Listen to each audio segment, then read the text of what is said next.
Below is a pre-visualization for our project Phonic Reverie created in Unity. The visualization demonstrates the key components of the project, which are the different colored lights flooding each station and the presence of an active and a passive half of the room.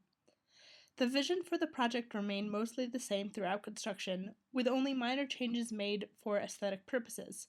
The final idea, once realized, looked remarkably similar to this initial pitch.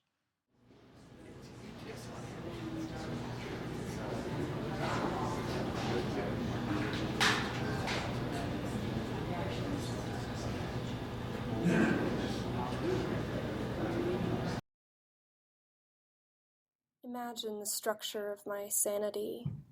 It is a crossword puzzle with no black squares.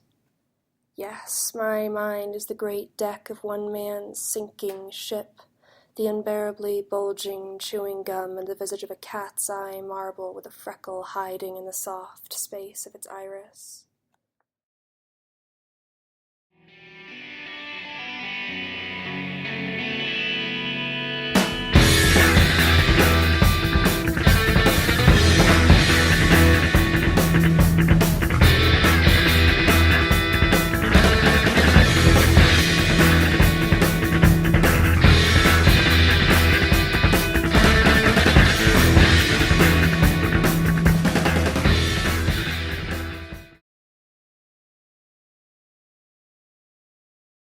"Here we are," cried Alec, and, with a sweep of his arm, he pointed toward an enormous symphony orchestra.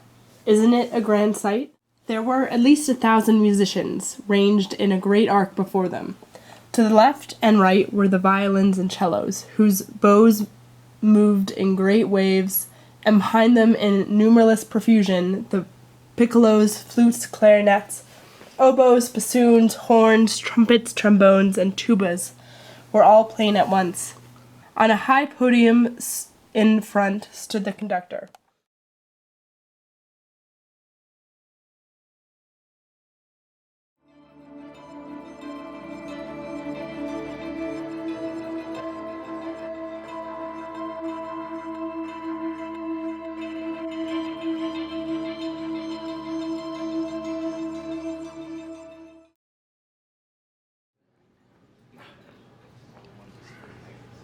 Yeah, no.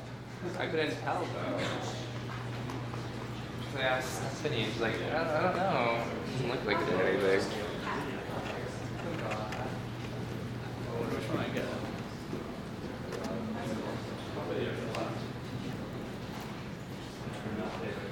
The image on the screen now shows the synthesis of each group member's videos into a single collage. The next segment of this documentation video will highlight each group member's individual video projects, along with their name and the audio to which that video correlates.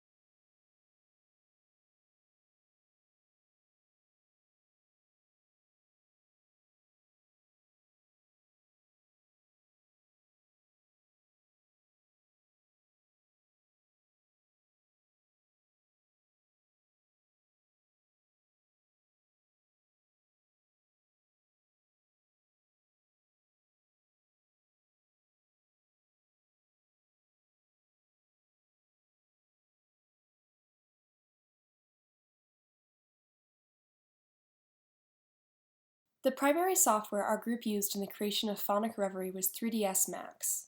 The patch on the screen now was developed so that each group member's computer could play audio on a loop for our audience to listen to. The final result was a patch that would allow each group member's computer to sit beneath the station tables and out of sight while audio was routed to the headphones you see here on the tables. The second and more complex match patch we developed for our project was conceived in order to mix each group member's 3 channels of video and then mix all 12 of those into a single composition.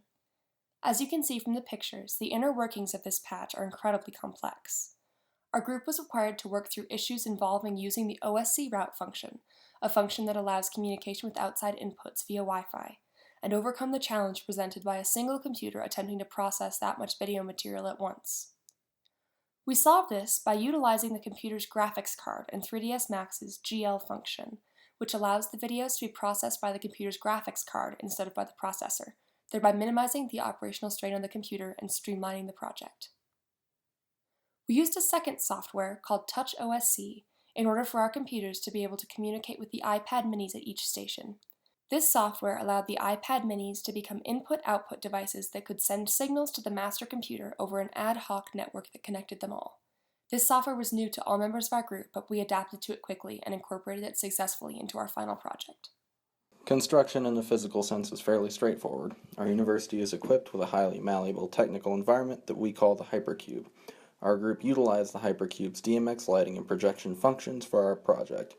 This process involved us developing the skills to use 3ds Max to alter the colors of the DMX lights in addition to manually positioning and hanging the lights to suit our needs.